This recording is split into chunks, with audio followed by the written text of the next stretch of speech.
Terima kasih teman-teman media. Pertama, hari ini kami dari Menteri UMKM, Menteri Ekonomi Kreatif, Wamen Koperasi, Wamen Desa, Wamen Perlindungan Pekerja Migran dan Kepala BPS melaksanakan rapat rutin untuk update dan sinkronisasi data agar seluruh program-program pemberdayaan ekonomi masyarakat benar-benar efektif. Karena dinamika data-data ini terus berkembang. Sehingga biasa ada yang meninggal, ada yang lahir, ada yang tumbuh, ada yang turun, ada yang naik.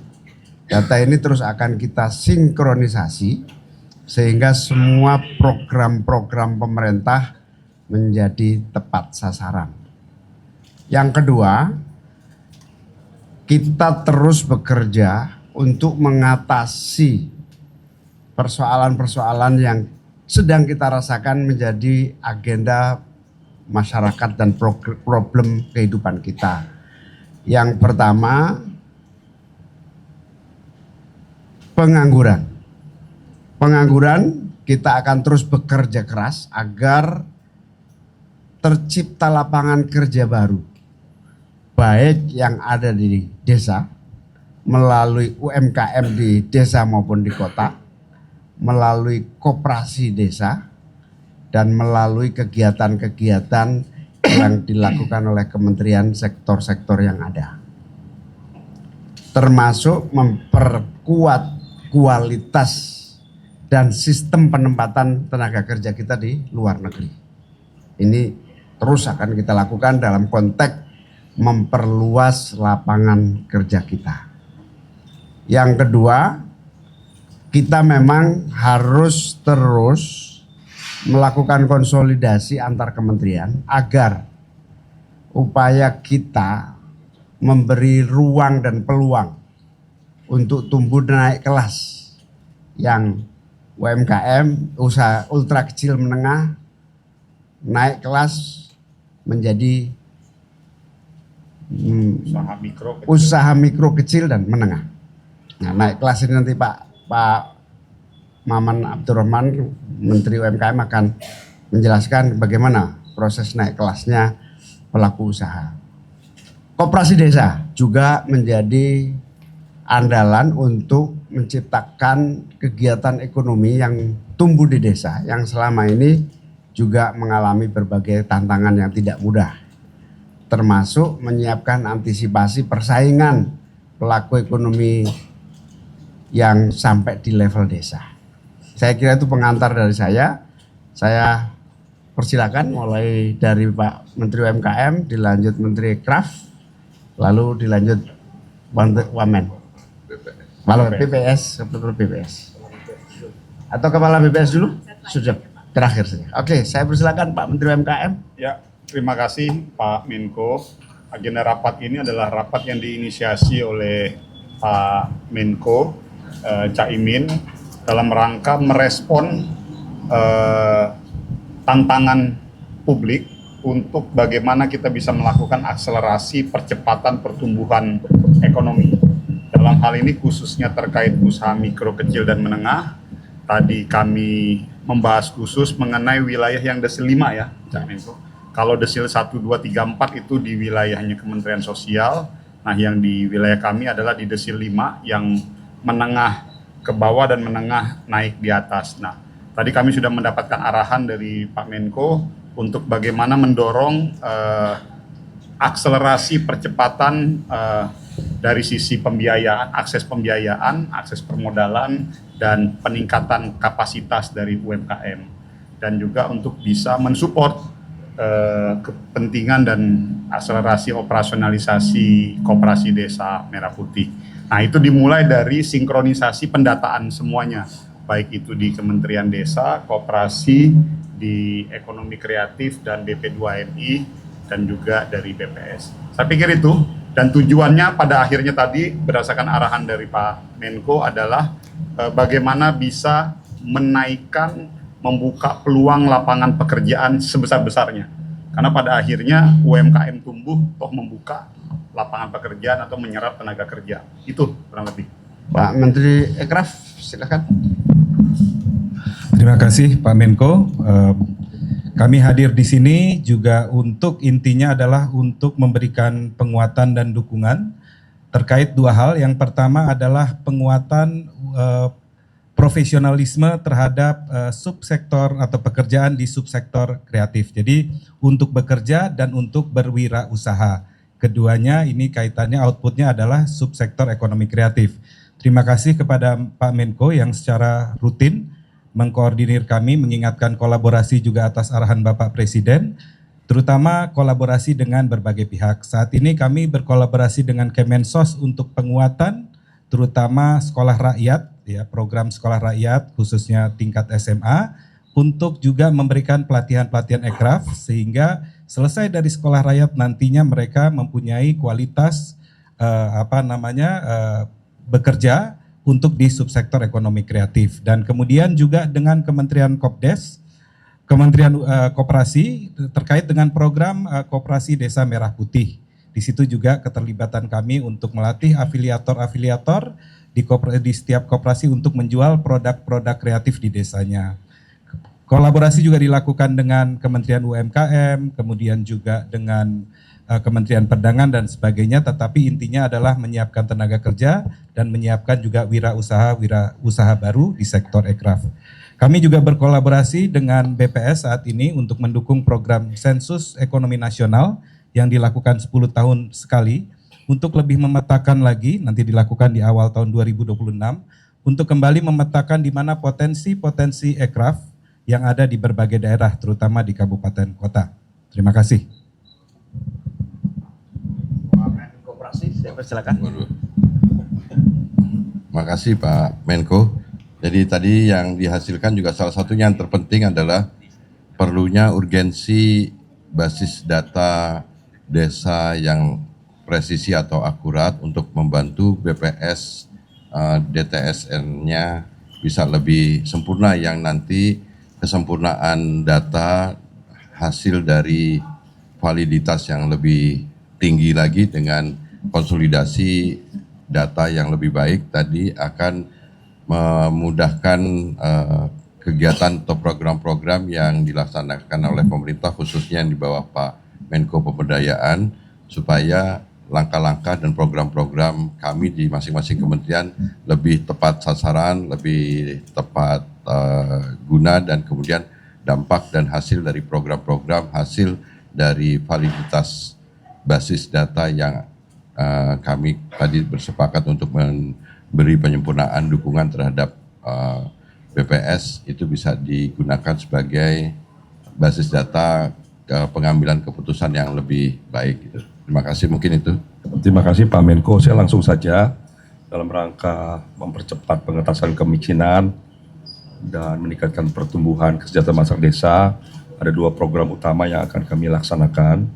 Yang pertama kami menyebutnya Octahelix, jadi pemberdayaan masyarakat, mulai dari pengusaha, institusi, pemerintah maupun tokoh dan pejabat, bahkan perguruan tinggi, ormas, LSM, semuanya kami minta punya tanggung jawab peduli desa, bangun desa. Umpamanya Pak Maman atau saya, kita di sini pejabat-pejabat eselon 4 sampai dengan menteri dan seterusnya, punya tanggung jawab membangun satu desa saja. Apakah itu desa kelahiran saya, kelahiran orang tua, kelahiran kakek nenek, atau desa tempat pengabdian, termasuk TNI Polri, mulai dari Kombes, Kolonel, sampai Jenderal Bintang 4. Kemudian para pengusaha, para perguruan tinggi, semua kita minta punya tanggung jawab membangun satu desa masing-masing. Dengan demikian, para pejabat, para tokoh, LSM, perguruan tinggi, ormas, dan semuanya ikut peduli membangun desa. Dengan demikian maka akan terjadi interaksi langsung antara institusi, pribadi, tokoh, pejabat dengan desa-desa tersebut. Sehingga dengan cepat desa tersebut akan dapat digali potensinya, diatasi berbagai masalahnya, dibantu akses pembiayaannya dan sebagainya. Kemudian yang kedua, program yang kami sampaikan tadi adalah program e-desa, atau kami membangun super apps data desa menyangkut kependudukan, data stunting, data ekonomi, termasuk yang diminta oleh Menteri Koperasi, berapa kebutuhan LPG setiap desa, berapa kebutuhan pupuk dan sebagainya. Jadi melalui data e-desa atau Wikipedia tadi, atau potensi-potensi apa yang ada di desa, bahkan masalah-masalah apa ada di desa, semua akan dituangkan dalam e-desa tersebut, informasi desa. Sehingga semua bisa melihat dengan jelas, transparan, dan juga bisa menggunakan data desa semaksimal untuk peningkatan percepatan desa. Ada 4 sumber data. Sumber yang pertama, semua nanti institusi resmi diintegrasikan dalam super app, umpamanya data dari BPS, dari semua kementerian, UKM, koperasi, dan semuanya, kemudian kesehatan juga. Kemudian yang ketiga, melalui data melalui AI. Dan yang keempat, yang tidak kalah penting, adalah data yang didapat atas partisipasi publik. Umpamanya dalam setiap desa ada pertanyaan, berapa jumlah lahan yang ada di desa tersebut untuk pertanian. Kalau tidak ada data, nanti setiap perangkat desa masyarakatnya bisa mengisinya. Berapa jumlah pengangguran yang ada di desa. Kalau tidak ada data, nanti siapa saja boleh mengisi. Sejauh yang bersangkutan menulis sumber, nama, nomor KTP, dan nomor handphone. Saya kira itu yang kami sampaikan. Prinsipnya semua kita minta untuk terlibat aktif, peduli desa, bangun desa. Terima kasih Pak Menko. Saya persilakan Pak Men Perlindungan Pekerja Migran. Ya, terima kasih Pak Menko. Jadi sesuai dengan tugas pokok dan fungsi dari kementerian kami mengasistensi masyarakat yang ingin bekerja ke luar negeri melalui membuka lapangan-lapangan kerja baru di pasar-pasar non-tradisional.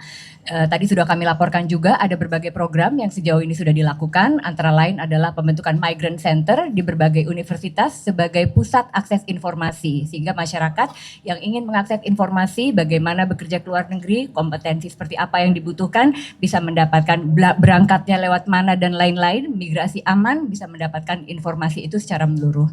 Selain itu ada juga Desa Migran Emas, sejauh ini sudah dibentuk 45 Desa Migran Emas sebagai ekosistem bagi pekerja migran, baik yang akan berangkat ataupun juga yang akan pulang. Di sini mereka bisa mendapatkan atau mengakses berbagai program pemberdayaan. Tentunya kami tidak bekerja sendiri, kami bekerja dengan banyak kementerian lembaga untuk memastikan pekerja migran Indonesia selain terlindungi, mereka juga bisa berdaya. Jadi ada satu tagline, pergi migran pulang juragan, itu adalah salah satu panduan sesuai arahan Bapak Presiden yang hendak kami tuju. Terima kasih. Terima kasih Bu Wamen. Terakhir, terima kasih Pak Menko menambahkan tadi apa yang sudah Pak Menko sampaikan. Pertama tadi kami mendiskusikan bagaimana memperkuat basis data untuk program-program pemerintah. Tentunya ini penting karena di dalam tadi pertemuan ini juga dibahas bagaimana BPS terus memperkuat kolaborasi dengan kementerian lembaga terkait dalam rangka terus kami komitmen untuk meningkatkan kualitas dan akurasi data yang dihasilkan. Kedua, kami juga tadi mendiskusikan bagaimana sinkronisasi data antar KL, dan yang ketiga adalah bagaimana nanti peran sensus ekonomi 2026 akan penting ke depan, terutama BPS akan berkolaborasi lebih dekat dengan Menteri Ekraf, dengan Menteri Ekonomi Kreatif dan juga Menteri UMKM, karena sensus ekonomi 2026 tahun depan ini akan menjadi momen penting untuk kita memiliki potret sesungguhnya ekonomi Indonesia, potret yang memang potret struktur ekonomi Indonesia, yang karena nanti dengan sensus ekonomi itu kita bisa, sensus ekonomi adalah pendataan langsung, pendataan lengkap yang kemudian nanti bisa dimanfaatkan hasilnya untuk kebijakan pemerintah yang lebih tepat sasaran. Kami tadi sudah berdiskusi secara lebih intensif dengan Menteri Ekonomi Kreatif dan juga dengan Menteri UMKM untuk mendiskusikan bagaimana kita bisa berkolaborasi untuk sensus ekonomi 2026. Terima kasih. terima kasih Ibu Kepala.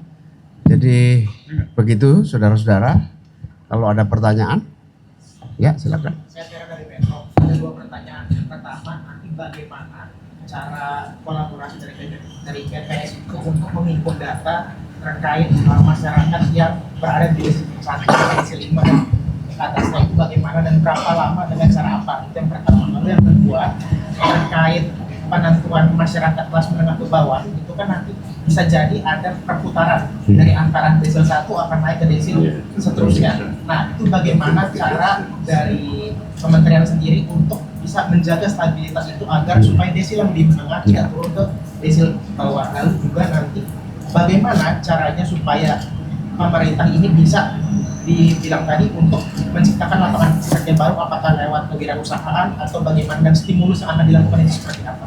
Terima kasih. Ada lagi? Cukup? Ya. Izin Cak, saya Kadek dari Detikcom mau tanya, tadi kan lagi sinkronisasi data juga ya, mungkin ada data nggak sih terbaru berapa yang data kelas menengah sekarang yang di desil 5 gitu. Nah terus upaya yang dilakukan pemerintah apa sih, karena kan yang di desil 5 ini juga rentan ya, maksudnya kita kelas menengah dihimpit pajak, terus apa namanya pendapatan nggak tinggi tapi nggak rendah, nggak masuk kategori miskin, nggak dapat bantuan gitu kan. Nah jadi solusinya apa supaya mereka nggak nantinya turun kelas gitu Cak. Bahkan bukan hanya turun kelas, mungkin menghilang gitu nanti kalau misalnya nggak ada solusi terbaik gitu Pak Cak. Mungkin kalau yang kelas menengah, kelas bawah kan ada kayak kartu-kartu semacam apa, kalau kita kan nggak ada gitu. Mungkin apakah ada nanti pertimbangan pajaknya diturunin ataukah mereka nanti gimana gitu dari pemerintah sendiri Cak? Ya.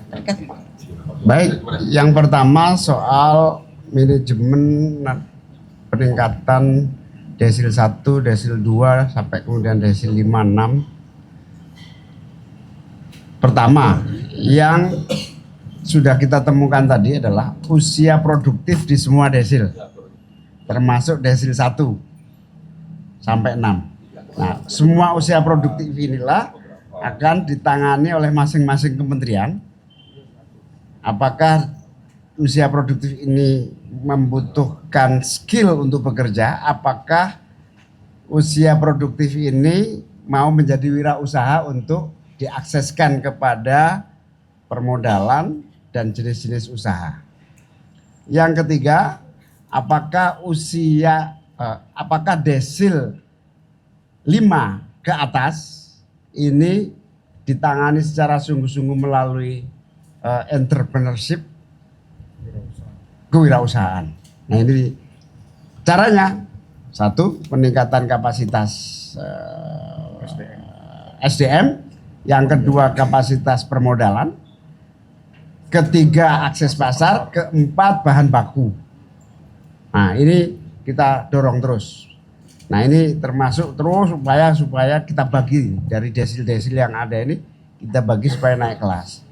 Yang kedua soal bagaimana agar hampir sama jawabannya, untuk kelas rentan ini harus menjadi perhatian khusus.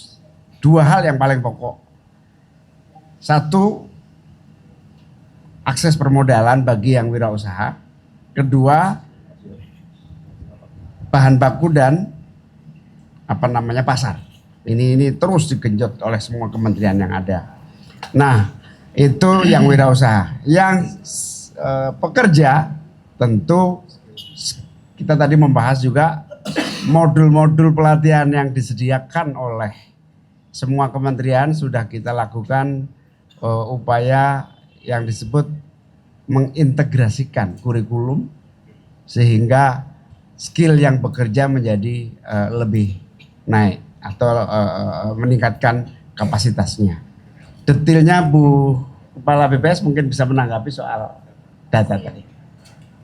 Iya, tadi kami menunjukkan data-data yang terkait dengan struktur ketenagakerjaan di Indonesia yang kami peroleh dari Sakernas, lalu kemudian juga beberapa data makro termasuk struktur penduduk usia kerja di dalam masing-masing desil, terutama desil 5. Tentunya metodologi untuk pendesilan kami lakukan dengan cara diskusi yang sudah melalui proses yang panjang dan sudah kami bahas juga dengan kementerian terkait. Terima kasih.